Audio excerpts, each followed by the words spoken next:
All right. So, hello everyone. Good morning. Dear authors and invited guests, welcome to the technical session 5B. My name is Shobhit Pokhriyal, and this session will be moderated by me. On the behalf of Global Knowledge Research Foundation, it is my great pleasure to welcome you all to the second World Conference on Information Systems for Business Management, that is ISBM 2023, Bangkok, Thailand. The second edition of the conference is being organized in a hybrid mode. The physical event is organized in Bangkok, Thailand today, and the virtual event is being held through Zoom today and tomorrow, that is 7th and 8th September. This series is an extension to ICT 4SD conference series. I hope you'll enjoy the knowledgeable and interactive session through the day. In this session, we have 7 presentations. Please note that in each session, each presenter has been allocated 12 minutes for presentation and questionnaires and answers. It means presenters should finish their presentation in 10 minutes and 2 minutes are there for questionnaires and answer. On the completion of 8 minutes, I'll definitely raise a gentle reminder to you all. All right. Well, there's another request to all the participants to stay connected with us till the closing remarks. If you have any query or update, then you can definitely write it to me in chat box or to Harsh Soni sir in chat box itself.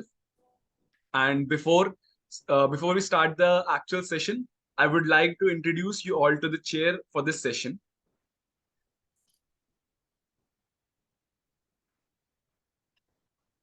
First up, we have is Dr. Astha Parikh. She is a assistant professor, selection grade, Department of Computer Science and IT at IIS University, Jaipur since March 2020. Her research interests lie in the area of programming languages, data mining, cloud computing, and sentiment analysis. Hello, ma'am. Welcome to this session. Kindly address all of us with the welcome remarks, please. Good morning, Shobhit. Good morning, everybody. Thank you, sir. Thank you, Joshi, sir, for inviting me as a session chair. So, all the best to all the participants. Thank you so much. Hmm.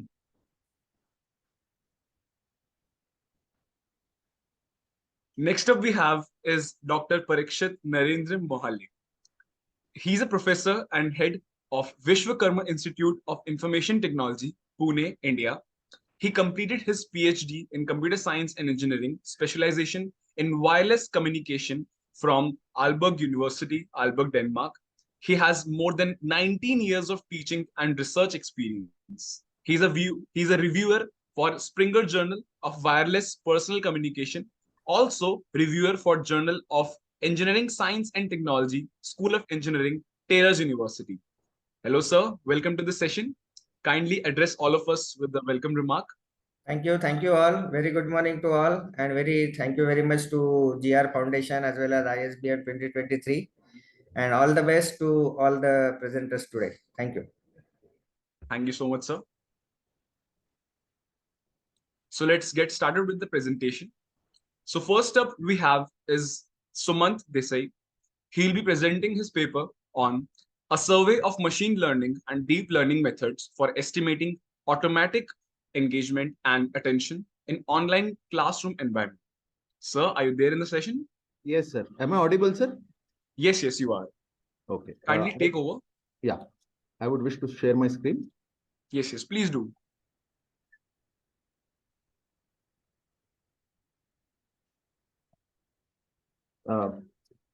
I hope the screen is visible, sir. Yes, it is visible. Good morning to the session chair and all my colleagues. I am Sumant P. Desai, and today I will be talking on my paper, that is a survey on of machine learning and deep learning methods for estimating automatic engagement and attention in offline classroom environment.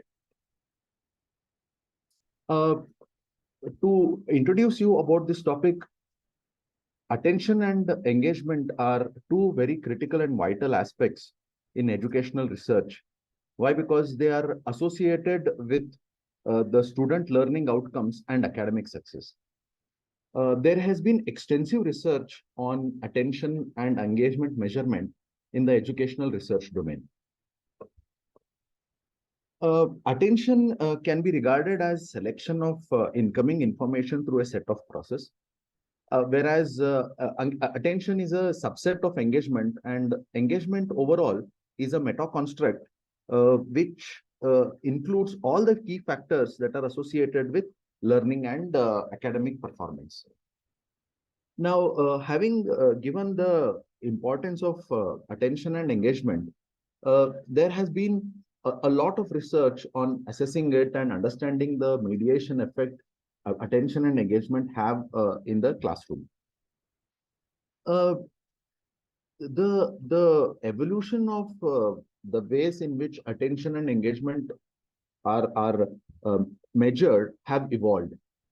Right from self-report measures to the observational methods, use of physiological and non-physiological sensors. Today's world is talking about the computer vision and the automatic engagement measurement tools. So that is why we thought, why not try and understand or do a survey and see what is the application of these latest automatic engagement tools, that is the computer vision tools, in the area of offline, in the area of offline classroom for measuring the attention and engagement. Now, again, very specifically, why did we choose offline classroom setting is there is extensive research that has happened with respect to online classrooms. There are a lot of studies where automatic engagement measurement algorithms and researchers have undergone. Now, what has happened, especially in Indian scenario, is because the regulatory bodies have increased the student-staff ratio, the number of students in the classroom has dramatically increased. And for any faculty, when the number of students increase, gauging the engagement and attention becomes very difficult. And especially for a novice teacher, it is very difficult to assess or gauge what is the extent of attention and engagement. So we did a review and to understand what has been the present research till date on use of computer vision method, especially the deep learning and machine learning algorithms with respect to measurement of attention and engagement. The overview of the study, we have taken three databases to collect the literature: the Scopus database, IEEE, and ProQuest. And our timeline that we have taken for collecting the research studies is from 2010 to 2023. Now, why and how we arrived at this timeline of 2010 to 23? While doing this literature review, we understood that a lot of studies or maximum studies have happened during this time frame with respect to automatic engagement measurement and the attention measurement. So that is why we chose this timeline. All in all, about 851 studies, the search results gave us 851 studies, and about 21 journals and 3 conference proceedings actually, came for review, which fit our parameters and were taken for the review. If you look at the geographical characteristics of such kind of studies that have happened, this radar map gives you an idea. Majority of the studies, although studies have happened at different places in the world, majority of the studies have happened in India and China. Also, which are the algorithms that have been used? This pie chart shows the different algorithms that have been used. Mostly people have preferred CNN, and of late, there is a lot of preference on CNN, which is one of the deep learning methods.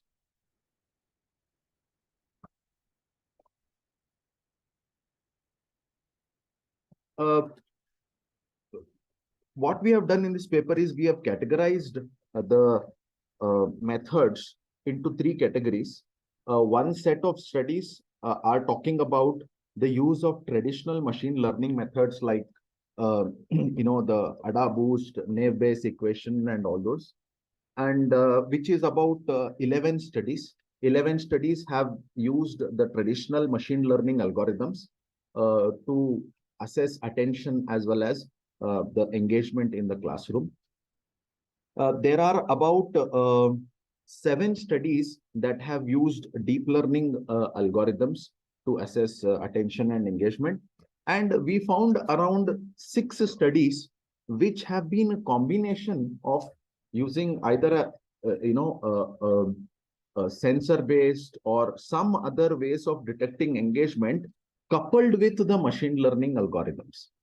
So these were around 6 studies. Like some of them are integrating proximity sensors, some are using an EEG or such kind of equipments and integrating it with machine learning algorithms. So we have got around 6 studies of them, which is all listed in detail in the paper. Uh, uh, uh, the summary of all the performance metrics that have been used in the uh, in the research studies are listed here. Uh, when the just list is very self-explanatory. Mean absolute error, AUC, ROC, mean square error, accuracy, F1 score, ROC curve, mean average precision, and agreement ratio. And what we have seen in the studies is when the student engagement or the attention, when it's a performance metrics or a regression task, during that time, the performance metrics like mean absolute error and mean square error have been used. And when the student engagement and attention is a classification task or a binary task, at that time, the studies have used F1 score, ROC, and accuracy, such parameters. So the use of performance metrics have been dependent on what type of task the student engagement is taken as. So, yeah. Is it time? Is it time? it is a 8-minute reminder. Yeah. Okay. I'll just take one more last minute. Yeah. Coming to the conclusion and future research directions, what we have observed from the studies is researchers have now shifted from machine learning to deep learning algorithms. And when we studied them, what we understood is because of the advantage of deep learning, which eliminates the complication of creating the nested mappings in the form of layers, which machine learning does. And that is one of the strong reasons why people have now started shifting towards deep learning methods, because it is, like I told, easy and also very comprehensive in nature.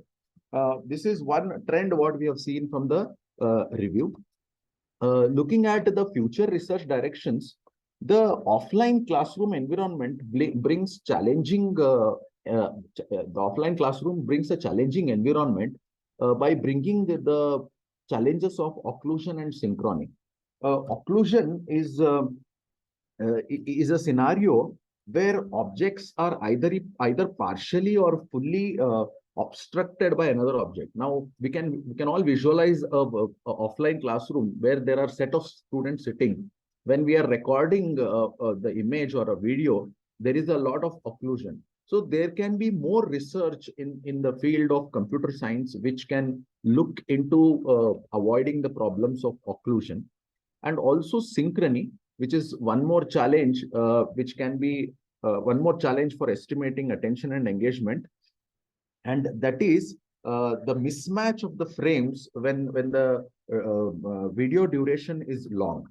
So these are 2 challenges what future researchers can look into to solve these problems.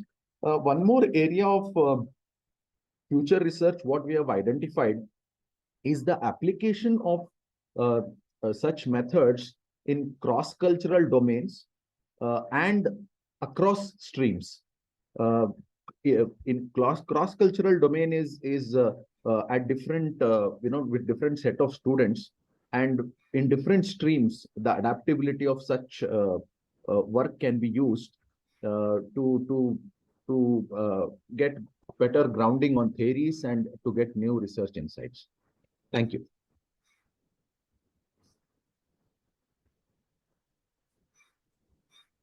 Thank you, Sumant. Were there any unexpected, or you can say interesting observations from your experiments? Ma'am, were there any? Any interesting observations from your experiments? Ma'am, I have not conducted experiment, ma'am. It is a review paper. I have reviewed the studies, ma'am. I have reviewed the deep learning and machine learning, studies that have happened with respect to automatic engagement and attention measurement. Or any other limitation to your proposed deep learning methods that you would like to highlight? Uh, One of the limitations of our studies, we have taken limited databases to access the research papers. That can be probably one limitation of our study. We could have taken some more databases, but having given the scope and the space constraints, we restricted to that, ma'am. So this limitation can be addressed in the future, right? Yes, yes. This is one limitation of the study, ma'am. Okay. Hello, Suman sir, can you hear me? Yes, sir. Please, sir. Please go ahead. Particularly, when we talk about the trade-off with respect to data size, Sir. what are your findings after which limit of data size machine learning algorithm fails? Sir, the research with respect to offline classroom experiment is nascent. And only very recently, quite some studies have now started in terms of, in terms of measuring the number of students. What you say is a very genuine problem, what researchers with respect to engagement estimation face in a offline classroom. Right now, there is one algorithm which I am working for my PhD work, which can take up to 70 students, sir. But there is a lot of scope, sir, in this area. Why? Because classrooms in, like let us say IIMs and all are very huge. There are 200, 300 students. So there is a lot of scope for the, especially the computer science domain, to develop more of such methods which can accommodate more and more students or in measurements. So that can be one of the very interesting avenue which you can take it further. Definitely, sir. Definitely, sir. Thank you. Over to Shobhit. Thank you so much, sir. Thank you so much. Thank you so much, Suman sir, for the presentation. Yes, sir. Thank you, sir.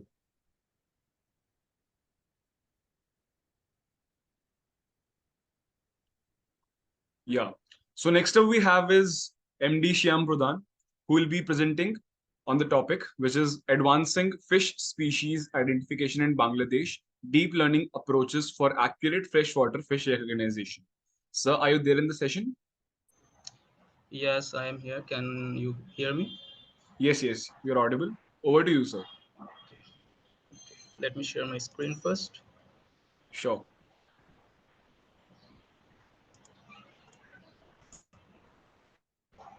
Is my screen visible? Yes, sir, it is visible. Okay. Hello, everyone. I am Shyam Pradhan, and today I am going to present my paper titled Advancing Fish Species Identification in Bangladesh with Deep Learning Approaches for Accurate Freshwater Fish Recognition. And here are the other co-authors' name and information. So let's move into the next slide. We have the outline. So at first we have introduction, then we have objectives, and after that related works, dataset preparation, implementation, conclusion, and finally we have the references. So for the introduction, I am from Bangladesh, and Bangladesh is basically known is the land of rivers, and in these rivers there are many fish species are found. But unfortunately, our new generation finds it hard to know and recognize the local fishes. And due to the lack of the proper knowledge, people fail to consume the varieties of freshwater fishes that Bangladesh has to offer. And to overcome this problem, our motivation is to identify the freshwater fishes for the people who are not familiar with them. And also, our motivation is to make a data set that will help the nationwide research. Moving on to the next slide, we have the objectives. Our very first objective is to create a freshwater fish dataset for Bangladesh. And for that, we have collected a diverse and comprehensive dataset of freshwater fish species which are found in Bangladesh. And we have included high quality images and metadata for fish species such as common name, scientific name, size, habitat, and the distribution. And we have ensured that the dataset represents a wide variety of fish species native to different regions of Bangladesh. The second objective is the data processing, pre-processing. We have collected data, cleaned and pre-processed the dataset to ensure the uniformity and consistency in image size, format, and quality. And also, we have split the dataset into training, validation, and test sets. So we can so that we can maintain a balanced distribution of fish species in each set. Our third objective is to deploy a deep learning model. So for that, we have chosen the convolutional neural network CNN, and we have implemented the trained we have implement and trained the model using the training dataset. We have also optimized the hyperparameters and employ the data augmentation techniques to enhance the model's performance. And finally, we have final objective is to evaluate the model. So we have evaluated the trained model's performance on validation dataset, and we have fine-tuned the model as needed based on evaluation results. Moving on the next slide, we have the related works. We can see some of the papers already have worked on fish recognition with deep learning approaches, but their objectives are quite similar, but our motivation and our proposed solution is different from them. So for the first paper, we can see is that their objective is to obtain the basic image information of fish and extract the characteristics of color, shape, and texture, but they haven't used any Bangladeshi fishes to do that. Our motivation, our proposed solution, we have worked with freshwater fishes in Bangladesh, uh, which are used for consumption only. In the second paper, they have discussed about different image processing techniques for briefly on the application of fishery study, and we also have used the image processing techniques while data pre-processing. And finally, the third one is basically has used the Bangladeshi fishes images, but we can see here that they have worked to detect and recognize native Bangladeshi fishes using surf and CNN, using a custom data set of 400 images. So we can see the image numbers are very low. So we have used a greater number of images for our data set, and based only on a consumable freshwater fishes, so that our accuracy is more reliable. Moving on the next slide, here we can see over the world, many have already worked with the fish recognition with deep learning models, and we can see the size of data set. So they have used very less number of data set images, and they have some of them have used the data augmentation, some have not. And but in the most of the paper we found that we haven't found any Bangladeshi fishes there. So here was the challenge for us, and we can see in this slide that only the machine vision based local fish recognition, the number 10 references, where the data set is 180, and they also have used data augmentation, and they have the some freshwater Bangladeshi fishes in their data set. So to overcome this challenge, we have prepared our custom dataset. So for the custom dataset, we have collected raw images from various locations such as fish markets, lower riversides, local ponds, and lakes. And the pictures were taken from various angles. All images were resized to 224 into 224 pixel for better result. And faulty images like shaky or blurry image were identified and removed from the dataset. And we have created 16,000 images of 16 different fish species in our dataset, and we also have used the data augmentation uh, for getting a better result. So in this image, you can see 16 images of 16 freshwater fishes from Bangladesh, or local Bangladeshi fishes. And for the implementation, we have used the VGG16 model to train our dataset and check if our dataset is working or not. And for the implementation, we here is the block diagram of our working process. So in this block diagram, we can see that at first we collected the image data, then we process the image, and then we extract the features. And after that, we train the data and store the result in the database. So this is the basic block diagram of our working process.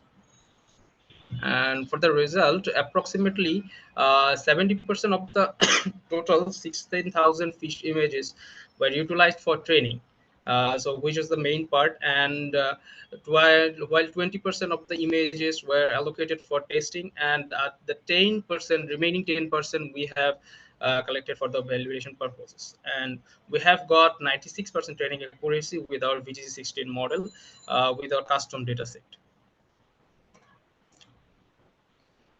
So in conclusion, we can say that our initiative aims to address the pressing issue of the younger generation's disconnect with Bangladeshi freshwater fish varieties. Through the creation of a comprehensive dataset, we aspire not to only revive the appreciation of our cultural heritage, but also promote the responsible consumption of our freshwater resources. This endeavor aligns with our commitment to fostering a sustainable and informed society. And for the future work, we are planning to develop a mobile application for both Android and iOS, which will be used to identify the images from capturing or uploading that image in the application. So wish us luck on that. And here are the references we have used. And thank you for listening. This is from my side. Is there any question?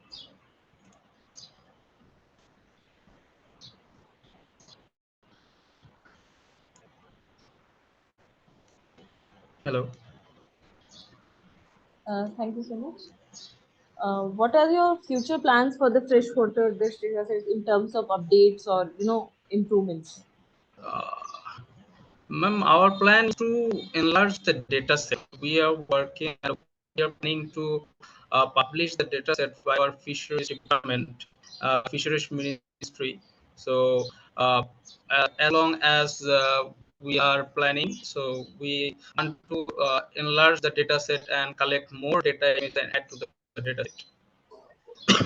Were there any ethical considerations or privacy concerns related to the collection of your fish data?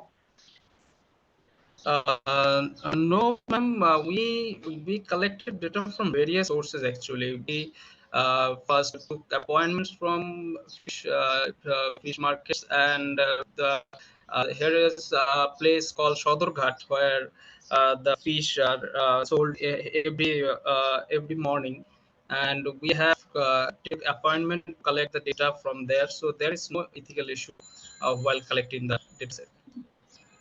Okay, thank you.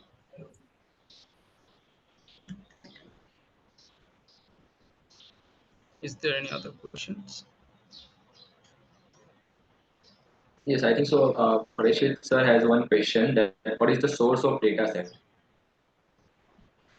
The source of dataset is a custom dataset actually. So we have collect all the data from the local fish market and Shotorghat and the riverside, where the fishermen actually collect the catches the fishes, and we have personally went there and collect the data. So, what geographic areas and water bodies were included in your data set? Sorry, ma'am, I couldn't get you. What geographic areas were included in your data set? The geographic areas, basically we have went to different places in countries such as Chattogram, Dhaka Sorghat, and one of the very big market is Auran Bazaar. So we have moved to different locations to collect the data. Actually, we haven't collected from one market or one place. We went to different places in our country and collect the data.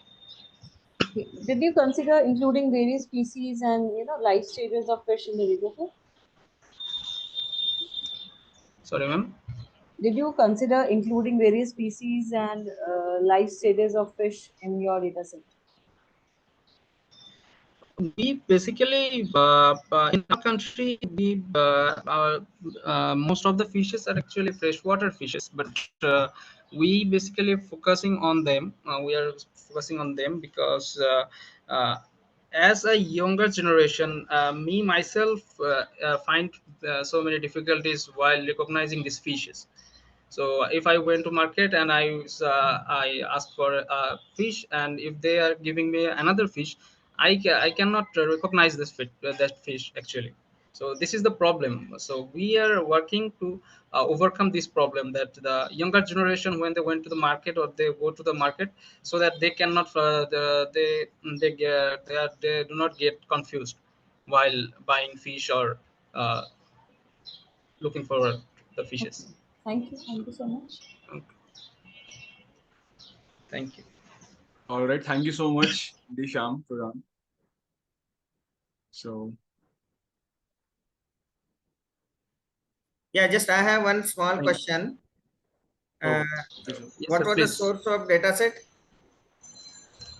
Sir, it was our custom data set. We have collected the data set personally with our phones and cameras Okay, good. Fine. from various locations of our country. Fine. Okay, sir. Thank you. All right. Thank you so much, sir.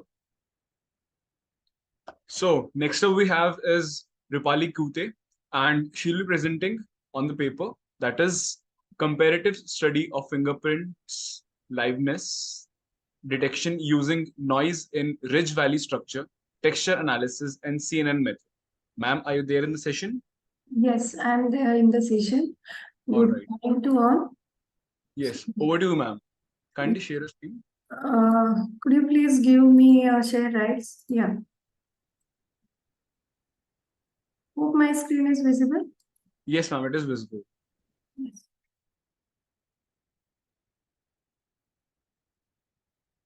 Good morning to everyone. Today, I am going to present a topic, comparative study of fingerprint liveness detection using basically three structure. I have done the comparison based on noise in ridge valley structure, texture analysis based method, and CNN method. Myself, Rupali Kute, and along with me, two authors, co-authors are there, Alvin Anushe sir and Bhakti Paranspe madam. I'm from Dr. Vishwanath Karad, MIT Walpis University, Pune, India. So what is biometric basically? So any physical or behavior attributes of individual that can be used to identify individual or a person. For example, fingerprint, facial base characteristics, signature, hand, then iris, voice, hand geometry are the characteristics as of behavior or physical attributes we can use to identify a person is a biometric. The importance of biometric is it is unique, then it is difficult to replicate, then it is very convenient because we need not to remember any password or need not to like carry the any password or icon. Then therefore it provides the security, but the challenges for particularly in the fake fingerprint is a spoofing. So there are different methods of spoofing. So criminals can use a different materials such as latex, silicone, or gelatin to create the molds of fingerprint, using which they can create or generate the fake fingerprint and they can spoof the system. So the impact of this is if any criminal do the successful fake fingerprint, and it will lead to unauthorized access to sensitive system, and it will potentially impact the security of the data and even allow the fraud transactions. So what is the liveness detection? So using the fraud or artificial fingerprint, we can spoof the system. So to avoid this problem, liveness detection method is proposed. So what is the liveness detection? It refers to ability of a biometric system to differentiate between live biometric sample and fake or artificial fingerprint generated from the different material as I discussed. So there are different techniques of liveness detection. One is the physiological method, which is based on inherent properties of live finger like sway, duct, or pulse. Then behavioral method based on dynamic actions like slight finger movement. If there is a, if we find out different textures while changing the fingerprint direction, so that we can detect using behavioral method. But the challenge is based method based on user's response or how user perform when it is performing a specific action while taking the fingerprint. So the literature review, basically I have focused on the recent method which is based on convolutional neural network. So I referred papers from the year 2017 till today. So basically I categorize the research based on the people who referred the basic CNN architecture, then the people who are using different pre-trained network as a transfer learning approach. Then there is a challenge of less data. For that, people refer the data augmentation method to increase the data set. And there are also researchers who has combined the multiple CNN architecture to get the good response. And finally, the last approach, that is hybrid approach, where features are extracted using convolutional method, and then state-of-art machine learning method like KNN or SVM are used for classifying the live or the fake fingerprint. So as you can see on the slide, the papers are from 2017, 18, 19, 20, and 22. And the last approach, which is giving the best accuracy, or I can say better accuracy for the hybrid approach. So I refer to this approach. Then, as the title suggests, it is a comparison of the methods based on Ridge Valley, then texture-based method, and CNN method. So in Ridge Valley method, basically, in the pre-processing steps, image is resized to 16 by 16, and then Gabor filter is applied. After applying the Gabor filter for processing on the ridge structure of fingerprint, DWT is applied, and feature extracted from LL subband of DWT is used as a features for training the KNN classifier or SVM classifier. Similarly, for the texture-based method, the different texture features using co-occurrence matrix is calculated. So for this, first again, image is pre-processed and 2D DWT filter is applied, and then its textures features are extracted. So there are two types of features. One is first order feature and second order feature, and those features as a vector are passed for classifying the live or fake fingerprint using KNN or SVM method. And this is what we have proposed because this is giving the good accuracy. So the method is based on extracting the features of the fingerprint using CNN, and those features are passed to the classifier, either KNN or SVM. For this proposed methodology, we have created our own fake fingerprint using Secugen HSDU optical scanner we have used for taking the fingerprint. Then right hand index finger is used, and how we created the spoof fingerprint. So to make Fevicol flow through thoroughly through the valley of the fingerprint, first fingerprints are cleaned with the soap, then fingerprints are dipped into Fevicol and then apply it on the finger and let it dry. Once it dry, then it is carefully removed the Fevicol from the finger when it has dried, and to prevent the ridges and valleys from smoothing out, make sure the fake fingerprint hardens before using it. So once such fingerprints are ready, so those fingerprints are used to create fake fingerprint data set. Then these are the pre-processings performed based on ridge noise valley analysis method. So you can see the original image, then its ridge are detected using Gabor filter. Then this is a filter image. Then that filter image is binarized and then thin, and after that 2D DWT filter, 2D DWT transform is applied, and those features are passed to KNN and SVM classifier. Where in case of texture-based method, again some pre-processing performed, like if you compare the previous and this method, so in this method first DWT is applied and then its texture features are extracted from the filter image. Ma'am? Yes. Ma'am, this is a 8 minutes reminder. You have 2 more minutes. Yes, yes. Thank you. So this is the slide which shows the comparison based on the method that I have discussed. So basically I have performed like using CNN, I am extracting the features, and features are passed for this state-of-art machine learning classifier methods, where KNN stands for K nearest neighbor and SVM stands for support vector machine. So this table shows that the CNN method gives the good accuracy for KNN classifier, which is 95%, where for noise and texture analysis it is 90, 92, and 86 and 88% respectively for KNN and SVM. So conclusion is the fingerprint scanners can be spoofed by dissimilar materials like Play-Doh, gelatin, molded plastic, and silicone plastic. And the proposed method based on CNN is useful to detect the live and artificial fingerprint. The planned method is also related with the noise analysis method and texture analysis method. And as you have seen from the table, accuracy comparison, proposed method based on convolutional neural network gives a 90% accuracy. And these are the references. Thank you.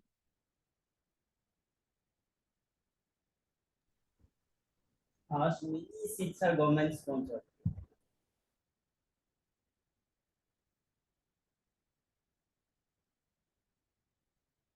What do you show me?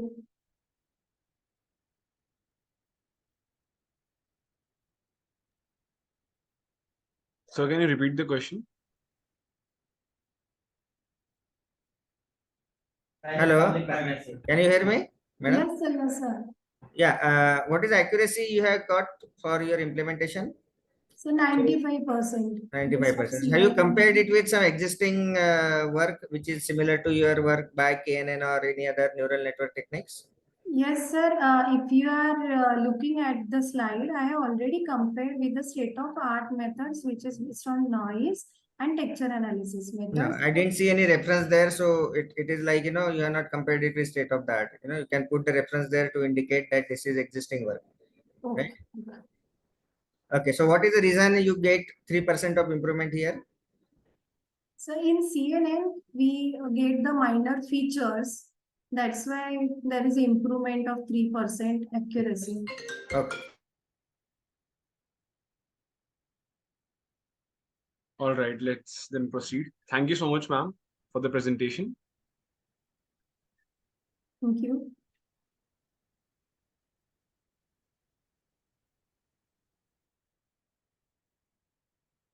So next up we have is Humane J. Mokojo. He'll be presenting on the topic that is implementing tactile internet using 5G network for cloud manufacturing in a PLC-driven water bottling plant. Sir, are you there in the session? Yes. Thank you. I'm there. All right. So over to you. May I please mute the video and share my screen? Yes, please do.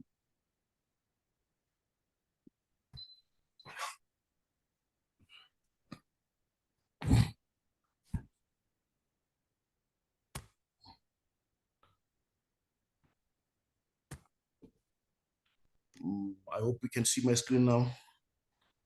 Yes, sir, it is visible.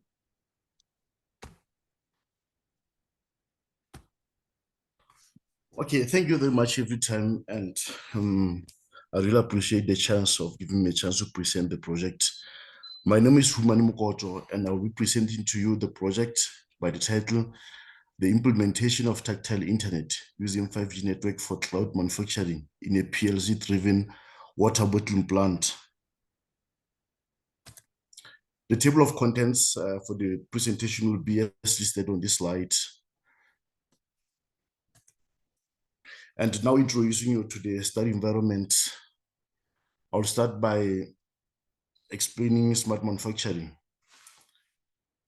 which is basically the technology-driven manufacturing approach, which utilizes interconnected production units from Internet of Things. And one of the key characteristics of smart manufacturing is the automation of the system and data storage. And with the automations of the system, the PLC, normally referred to as the programmable logic controllers, which is abbreviated as the PLC, has transpired as the pillar of automation in many years. And the cloud storage has been the reliable storage in smart manufacturing for data storage. The current operation of smart manufacturing processes utilizes 3G, 4G, and LTE network as the network link between the cloud storage and the physical plant. And the research problem is that these three network technologies, their implementation has always been hindered by the limitation in network capacity, device density, and high network latency. So the objective of this project is to minimize production time in smart manufacturing, and this can be achieved if we can increase the network bandwidth, if we can increase the device density of that particular network and minimize the latency of such network. With the hypothesis that with the improvement of in those three factors that affect production time, the production time will be minimized, and the focus is mainly on the network layer. The case study for the project will be the smart water bottling plant. This is the pre-existing plant which is running on the cloud-free operation. It has three smart manufacturing units, being the SM1, SM2, and SM3, being the filling unit, the keeping unit, and the packaging unit. All these three SMUs are running on the Code 6 decentralized protocol. On the picture here, we have the AutoCAD model of the smart water bottling plant. There were several communication protocols that were tested on the smart water bottling plant, being the OPC, HTTP, MQTT, and the Code 6 and the Profinet protocol.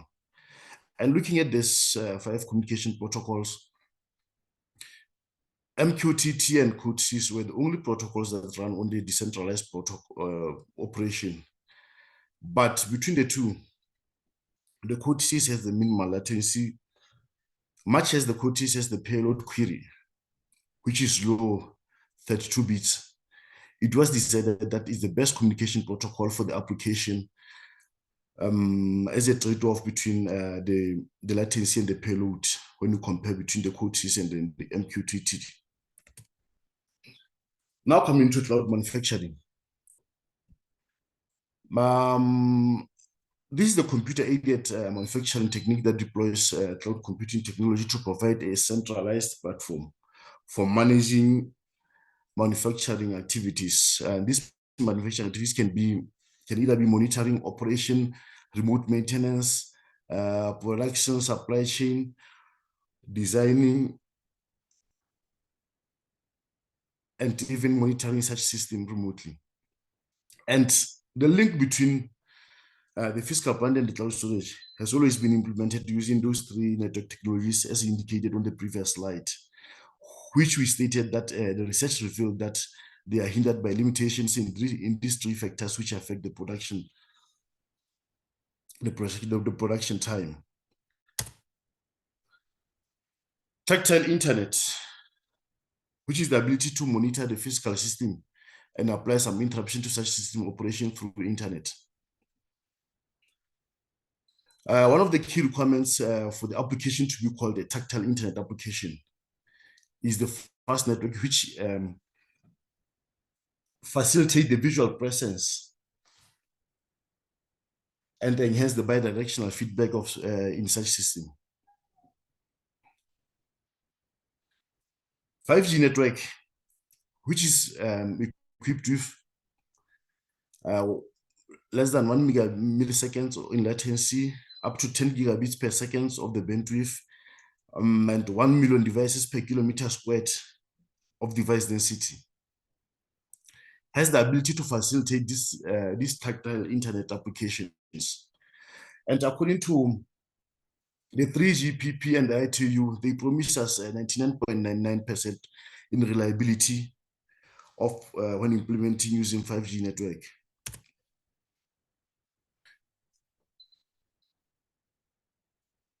As 5G network has been decided as the best network technology for the implementation of the tactile internet, there are challenges underlying the implementation of such network technologies. This is caused by the fact that most of the network IO devices were invented before the existence of 5G technologies. And in our case study, the smart water bottling plant is driven using the S7 1200 PLC drive from Siemens. And this drive doesn't have any 5G or wireless capabilities. So the challenge is to implement a system to synchronize data between the S7 1200 PLC and the cloud storage. Several researchers have made some researches on how to implement such system. But on the time of deciding on this project, there was a limited evidence of the implementation of such 5G, such envisioned 5G network technology in a PLC automated smart factories. And one of the authors who reviewed the approach was Metis J, in which he suggested the incorporation of Altera DE2 FPGA for data streaming and Raspberry Pi 4B 5G network module to enhance 5G capabilities to a system. But the problem with this system is that the Altera is mainly suited for the digital signals. And looking at the nature of our plant, most of the signals are analog in nature. Another one is QC, in which he suggested the construction of a network adapter.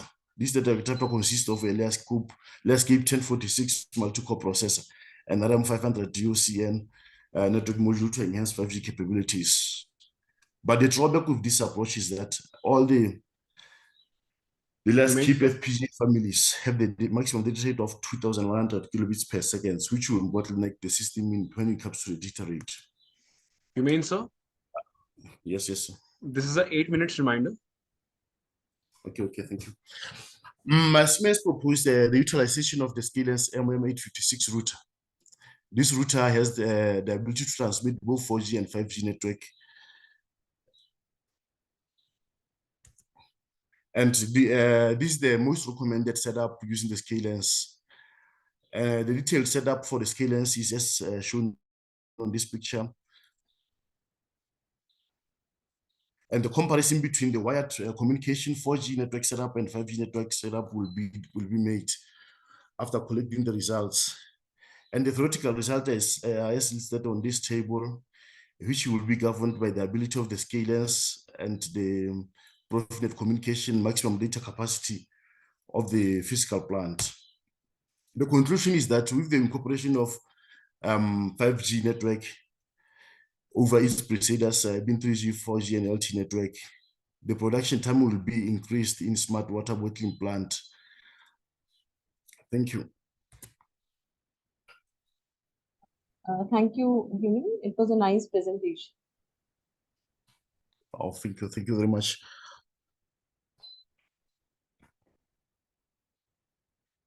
So, ma'am, do you have any questions for him?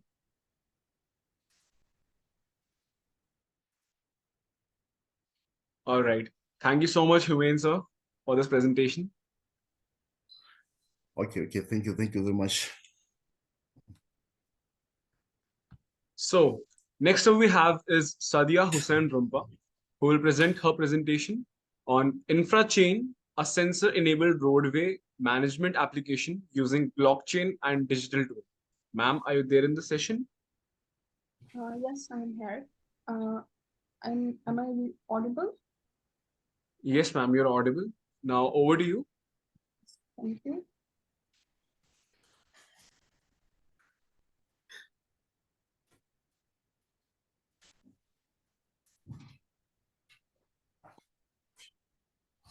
Can you see my screen?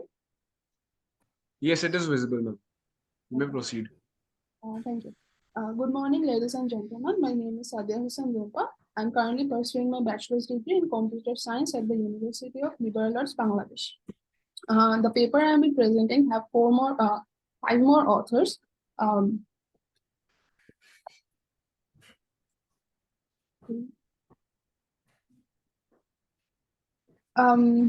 My topic is InfraChain, a sensor-enabled roadway management system using blockchain technology and digital twin.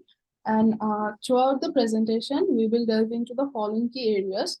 We will explore the challenges faced in roadway management and why a solution like InfraChain is needed. I will discuss the specific problems that InfraChain aims to address. We will briefly review existing resources. I will outline the main objectives and goals of our proposed system. We will dive into the core of the presentation, explaining how InfraChain will work and its potential impact. I will present a visual representation of InfraChain's practical applications using a use case diagram. We will explore the underlying technologies, namely blockchain and digital twin, that will make InfraChain possible. I will highlight the few advantages and benefits of implementing InfraChain in roadway management. These topics will provide a comprehensive understanding of InfraChain. Now, our roadways are the lifelines of our communities, connecting people, goods, and services. However, the mismanagement of these critical infrastructures pose significant risks to the safety and well-being of the civilians. The first and the foremost concern is safety. Mismanagement in roadway infrastructure systems can jeopardize the lives of the civilians. Whether it's a bridge or a road, the condition of the structures must be closely monitored to prevent potentially catastrophic incidents. It is necessary to predict the condition of the infrastructure because timely identification of potential issues can help prevent hazardous occurrences and address structural problems before they lead to accidents or disruptions. Additionally, infrastructure projects are often financed with significant investments.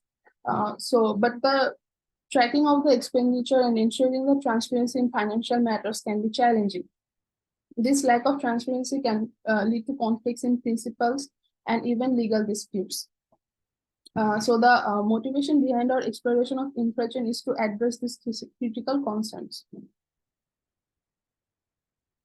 The key problems that plague our current infrastructure management practices are multi-phase. One of the most alarming issues is the frequent occurrence of accidents on our roadways. Inefficient infrastructure management hinders the overall development of regions and nations. Suppose if you have to develop the same road over and over again, it's very time consuming, and it also costs a lot of money. On the other hand, mismanagement leads to the existence of unsafe roadways. And as previously mentioned, there is often a significant investment involved in infrastructure projects, but there is always a possibility of the misuse of financing and a lack of financial transparency.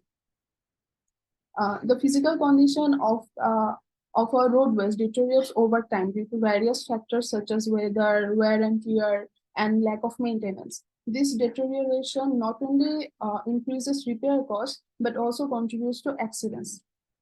These problems underscore the urgent need for a more effective and efficient roadway management system. InfraChain aims to address these challenges, offering innovative solutions. Therefore, we can distill the essence of our challenges into a single comprehensive statement. It encapsulates the core issues I have discussed in the previous slide. This statement serves as the foundation of our exploration of infrachain. So research has shown that early stage preventive road maintenance can be 6 to 10 times less expensive than waiting for more extensive rehabilitation. This highlights the remarkable cost effectiveness of proactive maintenance. Imagine the impact of timely upkeep on our budgets and more importantly on the safety of our roads. Advancement in technology, including computer methods, processing power, and sensors, have enabled real-time automated local road surveys, even at traffic speeds. This innovation addressed critical issues related to repeatability and safety in traditional visual surveys. Consider the efficiency gains and enhanced data accuracy that these technologies bring to infrastructure assessment. Blockchain technology is eliminating manual processes and centralization in construction industry. It improves traceability, streamlines communication, and addresses challenges such as late payments and cash flows. In another paper, we have found that organizations are leveraging blockchain systems to transform construction quality information into secure and transparent transactions. This not only enhances trust, but also fosters reliable business corporations. On the other hand, the application of digital twin technology in infrastructure, including bridges, is gaining a lot of attention right now because it provides real-time monitoring, surface damage documentation, and predictive maintenance. This paradigm shift from reactive to preventive maintenance is reshaping how we manage our infrastructure. These related works provide valuable insight and serve as a stepping stones toward comprehensive solutions like InfraChain. Now coming into objectives, our first objective is to enhance road infrastructure management through real-time monitoring and predictive maintenance using digital twin technology. With InfraChain, we aim to create a dynamic digital replica of our roadways, allowing us to monitor their condition in real time. This will enable us to shift from reactive maintenance to proactive and data-driven decision making. Our second objective is to ensure data integrity and security while tracking financing with blockchain technology. InfraChain leverages the power of blockchain to create a tamper-resistant ledger of all infrastructure-related transactions. This not only enhances data security, but also fosters transparency in financial matters. Imagine a system where every financial transactions related to infrastructure is securely recorded, reducing the risk of misuse and disputes. This objective serves as our guiding principles as we work towards revolutionizing roadway management. Okay, this is a diagram of our proposed system. The system operates in a series of interconnected steps. To begin, we create a virtual replica of a selected roadway. This digital twin serves as a dynamic real-time representation of the physical structure. The digital twin receives a real-time data from the implanted sensors strategically placed along the roadways.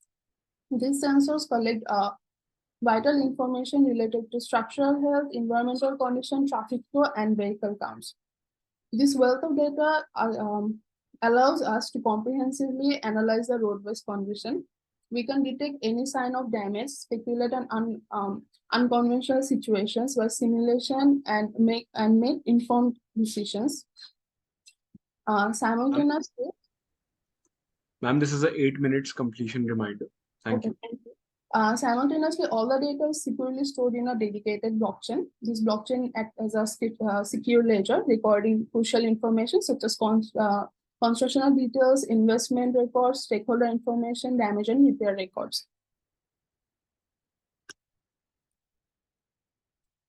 This use case diagram illustrates the interactional functionalities within the InfraChain system. We have 3 key actors, each playing a vital role in the efficient management of roadway infrastructure. The InfraChain body will manage all the users. that will be a part of the blockchain, and that will have access to the data and the digital twin updates. And roadway infrastructure building and monitoring department will take decisions based on the changes they will see in the digital twin, and the investors will be able to track where the investments are being used. This is a diagram of blockchain technology that we will be using. Blockchain is one of the key pillars of the infrachain system. Blockchain is basically digital ledger where a request, after a request is generated, a block will be created based on that request. And when the block is verified by different nodes, the block will be added to the existing chain of the blocks. And a single block will consist similar type of data. These are the benefits of using blockchain. As I mentioned earlier, it maintains data integrity, transparent transaction in details, and one cannot have financial double dealing, that is misuse of financing. It is more efficient in monitoring process because it is a decentralized platform, and it elevates the response process. Another technology that I have mentioned we will be using is digital twin. And as I mentioned earlier, digital twin is mainly virtual replica of physical entity. Suppose there can be a twin of the bridge or the road, and the digital twin will be updated according to the data we will collect through sensors. Ma'am, you have actually completed the time limit, so kindly conclude in 1 minute, please. Yes, these are the benefits of our proposed system. It will help monitor the roadway. It will help to simulate estimated situations. It is easier to take responsive measurements, and the blockchain will help keep track of the repairment. These are the references. Thank you. Hello, can you hear me? Yes, sir, I can hear you. Yeah, good presentation. I have few questions here. Do you see any overhead of blockchain using in sensor-based ecosystem? No, sir, but we will be using blockchain mainly to manage the data related to road development and monitor road development and road repairment. So there are existing works for data management actually. Yeah, okay. Can you go to your title slide, main slide? Yes, sir. Yeah, so here you're talking about you're combining blockchain and digital twin. Yes, sir. So when you're combining these two things, in my opinion, there should be some overhead as far as the implementation is concerned. So that was my question, right? Okay, sir. I hope you understand my question. Sir, you were asking if there is any work combining blockchain and digital twin. Overhead, yes. Oh, Computational overhead. So please look into it. Otherwise, it's a good area and good research you have carried out. All the best. Thank you. Thank you so much, sir.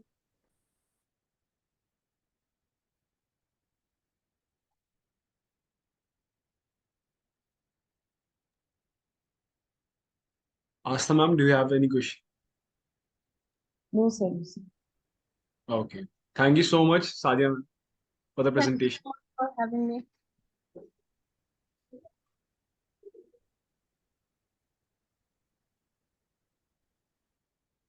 So next up we have is P. Vishnuvardhan. He'll be presenting on the topic that is protecting cloud computing against DDoS attacks. So are you there in the session?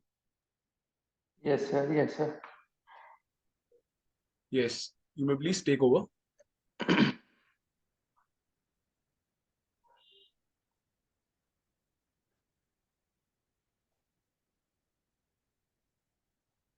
Is my screen visible, sir? Yes, Hello? yes, it is. Yeah. I'm Vishnu. I have done my master's in cybersecurity. I'm going to present on protecting cloud computing against DDoS attacks. Basically,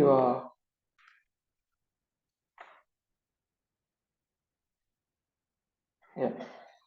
The main motto of this uh, paper is that everyone need to be aware of DDoS attacks and be should know the effect of the attack. So here, hello, am I audible? Yes, yes, you're audible, sir. Yeah, okay. In recent times, we have seen many of the attacks regarding DDoS, and for that, protecting it, we have used the random forest algorithm, which gives us the maximum accuracy for the required requirements, and also uh, in after the algorithm is checked, we have used the Azure for DDoS configuration, and this is regarding cloud computing. And cloud computing is basically data storage, which is used to store the data in servers, databases, and networking, where we have different services provided by cloud by different cloud platforms. When it comes to cloud DDoS attacks, it basically appears in application level and infrastructure level, where they are where the attacks will be like network layer DDoS and application layer DDoS, and also reflector attacks, which ends in IP address spoofing and outdated patches and system updates. So the major difference between DOS attack and DDoS attack is DOS attacks is performed in a server with a traffic from a single source, whereas DDoS is multiple computers or the machines system which target the system, and it may lead to crash of the system and also servers. This introduction, it's basically Come to the objectives. yeah, yeah, ma'am.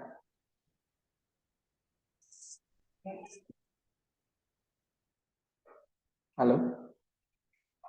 Yes, yes.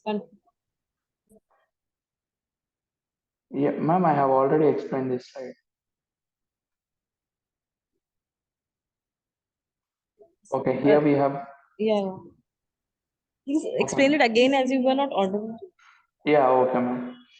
So in recent times, we have seen many DDoS attacks in cloud computing, which will help server to crash. So for that reason, we have used random forest algorithm to detect the DDoS attacks, and in cloud, we have used for cloud computing, we have used Azure, and also in Azure, we'll be checking the DDoS configuration at the end.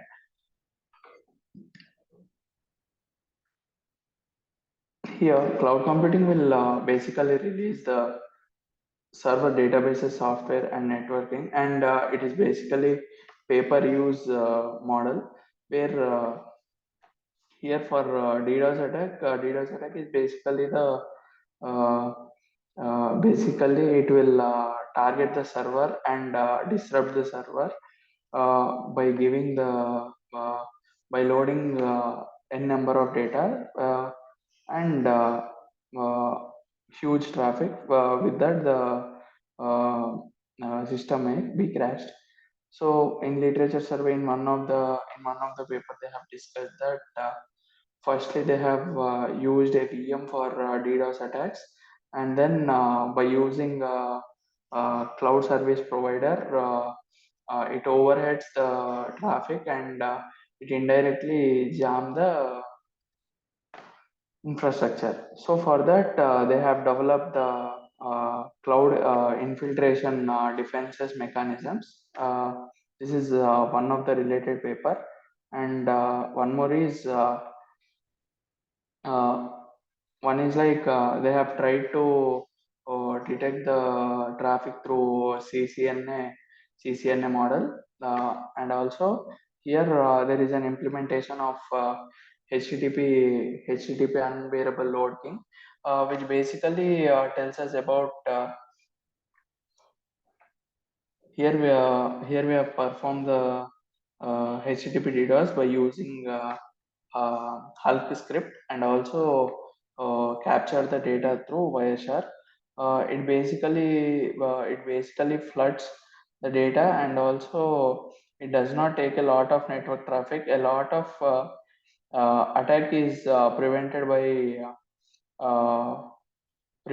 an set of hackers, and then here we have captured the traffic of HTTP requests and responses through Wireshark.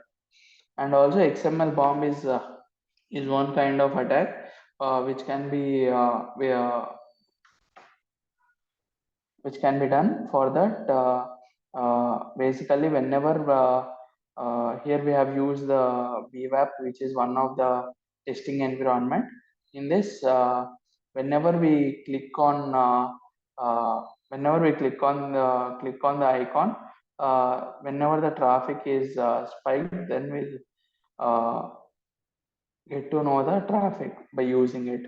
So this happens whenever the message is composed and send it to the overloaded XML parser. Through that, we'll be able to capture the huge traffic whenever it is spiked. And here we have used the random forest algorithm, which basically tells us that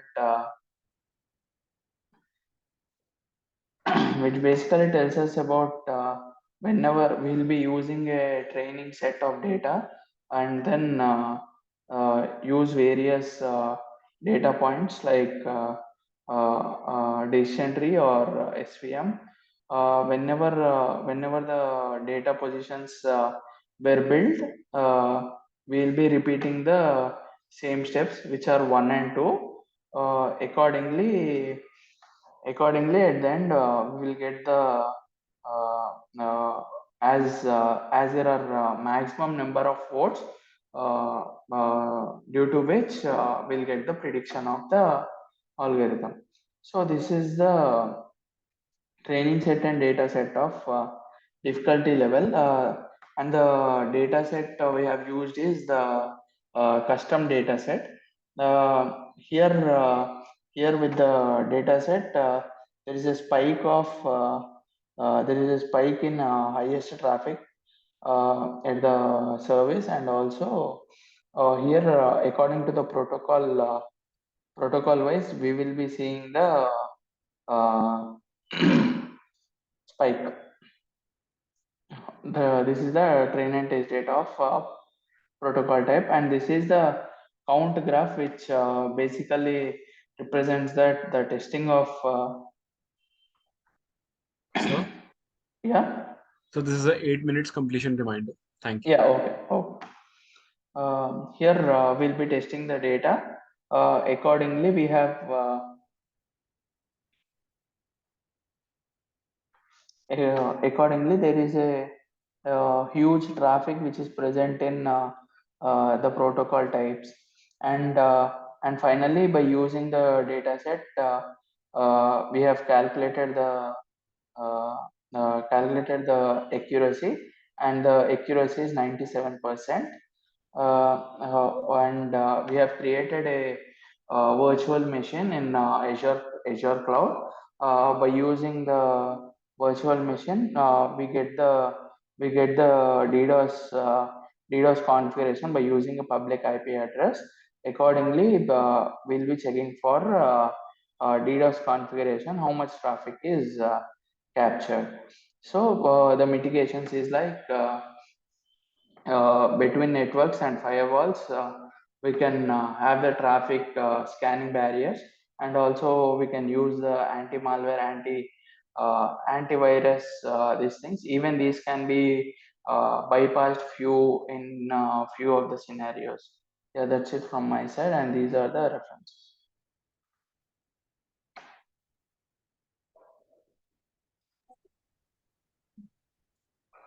Thank you so much. So what are your future directions in cloud-based DDoS defense that you believe warrant future research? Yeah, in future, we can use the software defined perimeter, and with that we can develop a tool which can be used so that the data can be captured, and it could be safe in cloud. How can these techniques be implemented in a way that respects user privacy?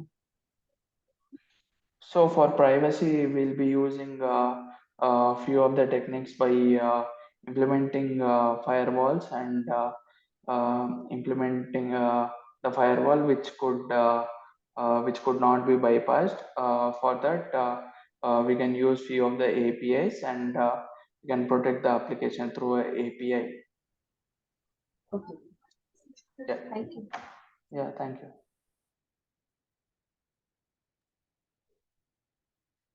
Mahale sir, do you have any question for him?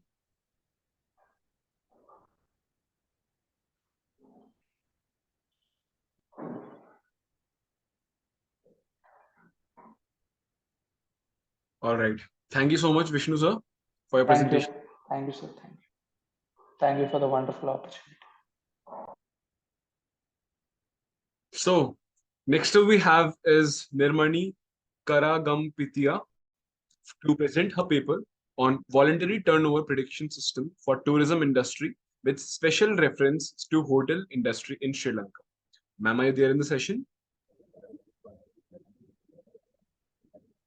Hi, I'm here. All right. Just a minute. Over to you, ma'am. Thank you.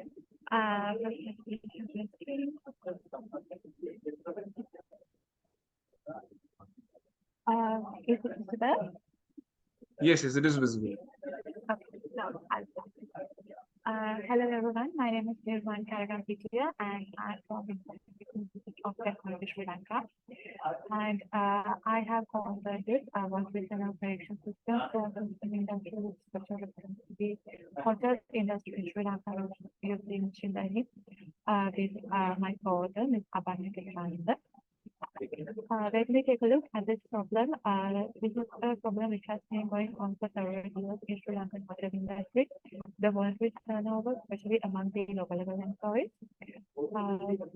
And retaining these employees is actually quite vital, as they are the ones who contribute towards the highest productivity of the hotels. Lots of disturbance from your side. Can you please check your lines? Am I not clear? Yeah. There's a bit of a disturbance from your side, ma'am.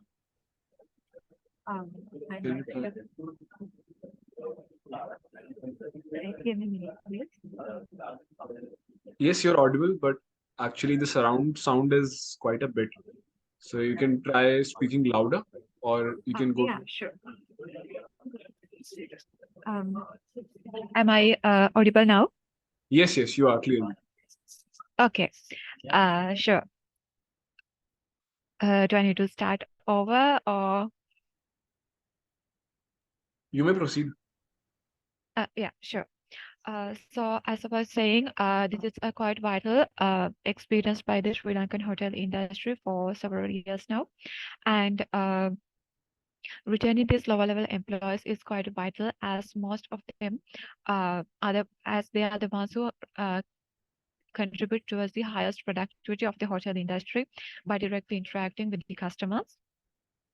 Now, let's take a look at the problem background. When we take a look at the global context of the voluntary turnover among lower-level hotel employees, the hotel industry has the highest employee turnover rate of 73.8%. And also, over 6% of the staff associated with the hotel industry leave their posts every month.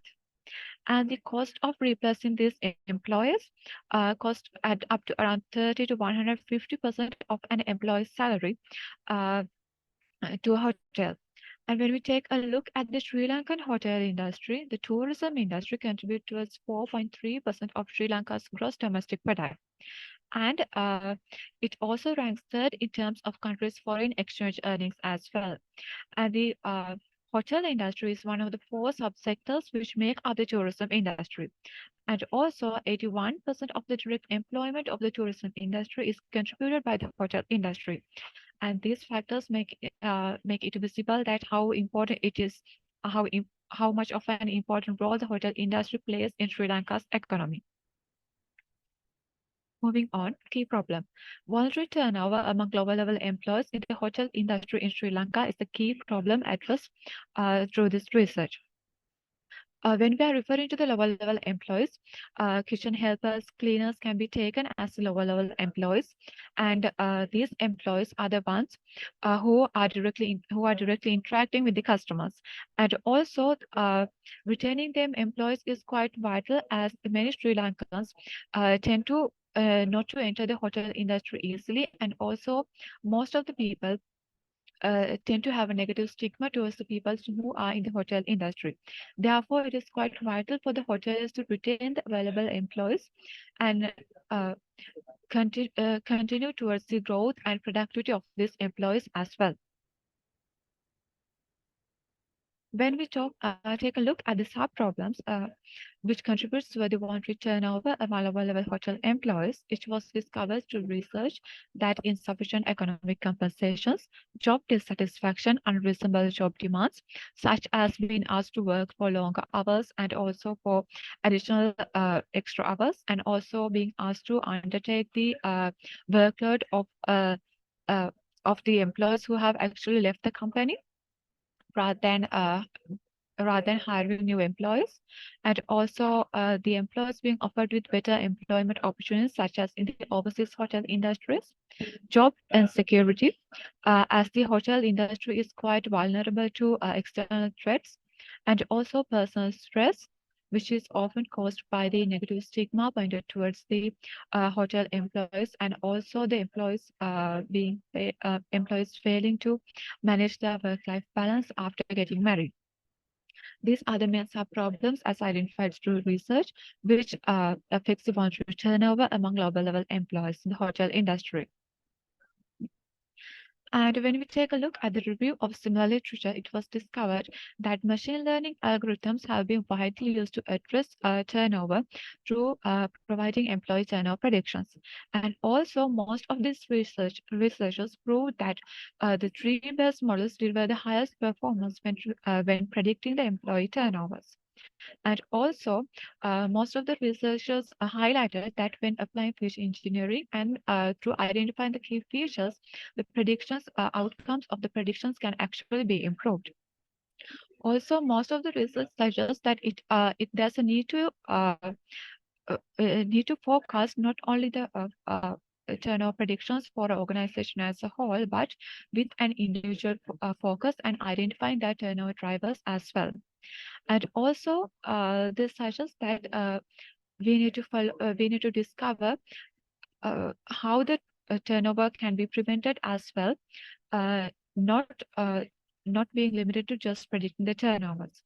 And it is also essential to identify the factors which are driving those employees to leave their positions as well. Considering these factors which were discovered in the existing literature, it was decided to develop a system which contains a machine learning approach towards turnover predictions.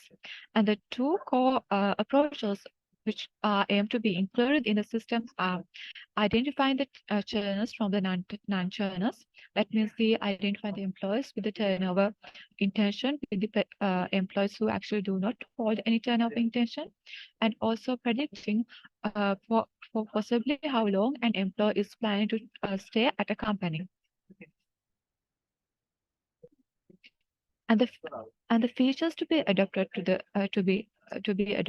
proposed solutions are predicting turnover rate and the potential retention period pertaining to each individual employee, and also proposing applicable retention strategies which can be applied to these employees based on their identified each individual turnover driver, and also comparing their turnover insights for the current month and also the previous month. So the HR personnel and the hoteliers can actually see how they are progressing with the employee retention, and also allowing easy report generation with related to the employee turnover insights. Therefore, it will be easier for the hoteliers to share this information throughout the hotel, and also enable the system to update the employee turnover insights in real time.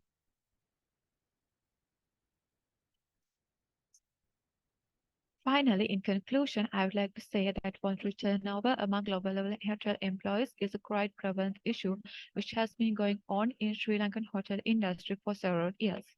And also, even though this is a quite vital problem, there's a lack of proper systematic approaches to address this issue, as most of the currently available systems tend to focus on actually providing the turnovers to organization as a whole, or they tend to provide to the department units only. And also, therefore, as mentioned in the literature as well, there's a need to conduct turnover predictions with an individual focus. And the proposed system aims to provide the ability to hoteliers to address the voluntary turnover effectively by following a more individualized approach towards turnover prediction. Thank you very much. Thank you so much. Are there opportunities to improve the accuracy and applicability of machine learning modules in this context? Sorry, can you repeat that question, please? Are there any opportunities to improve the accuracy and applicability of machine learning modules in this context? Yes, well, mainly it will be basing on the data set. I have seen that if we increase the size of the data set, the predictions will be more accurate. Okay, and how can ethical concerns can be addressed when implementing such systems in real-world HR practices? Yes. Well, of course, the employees need to be made aware that we are gathering their data when implementing this such a system in the real world, and their consent is also required. Should be also taken when gathering their details. And mainly, I propose that such a system should actually focus on providing a better environment for the employees, and a better environment that they would actually like to stay at the hotel and work, rather than focusing on reasons to fire the employees. This should be a system we should be looked at from the perspective that tool which can be used to empower the employees and make their lives easier, rather than a termination tool. Thank you. Thank you so much. Thank you.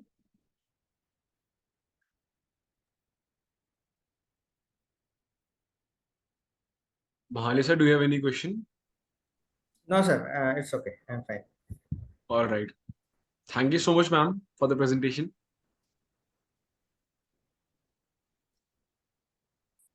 Well, I sincerely thank our authors for their excellent presentation in this session, and all our participants for being a part of this international conference. I hope this session was informative enough. We, on the behalf of the whole team, thank you for the support during this second version and the previous first version of the conference as well. We'll be very happy to have you in the third version of 2024. All the presenters would be getting their digital certificates through email within 2 working days. Further, all the papers have already been forwarded to the Springer. The publication will be live within 6 months. Kindly cooperate with the team of ISBM 2023. I also thank our session chair, Dr. Astha Parikh and Dr. Parikshit Narendra Mahale for chairing the session. Thank you so much, sir and ma'am. Do you have any closing remarks for this session? Thank you, Shobhat.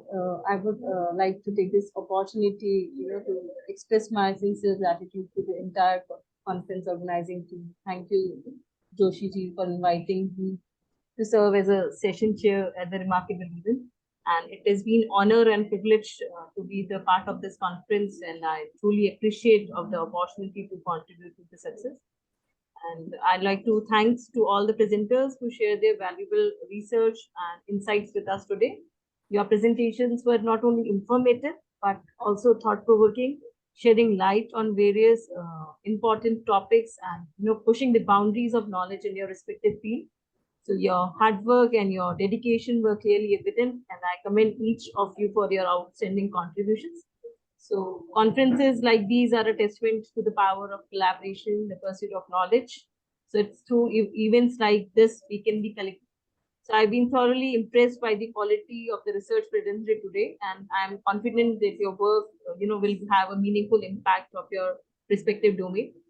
To the organizing team, to the Joshivi, your meticulous planning, your dedication, tireless efforts you made at each and every conference is resounding success, and your commitment to creating an engaging, environment for participants is commendable. And I want to acknowledge your hard work behind this.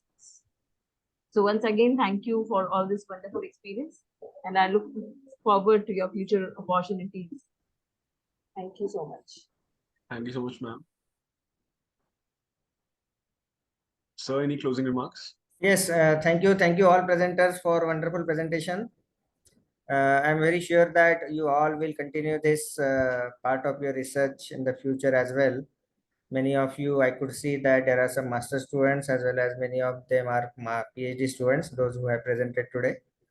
And definitely the big round of applause for team of ISBM 2023 for very wonderful coordination and execution of this entire session. Even it is on Zoom platform, looks like it is something in the physical mode. So once again, congratulations to team ISBM 2023 and thank you for invitation. Over to you. Thank you. Thank you so much, sir. Thank you so much. Well, a token of appreciation from our team and from GR Foundation as well. So this is for Professor Asta Parit, ma'am. Thank you so much.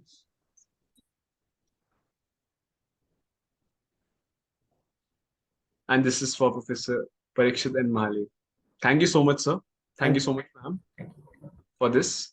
And before going, I would kindly request all the participants, all the presenters to switch on their camera for a quick snapshot of this virtual conference.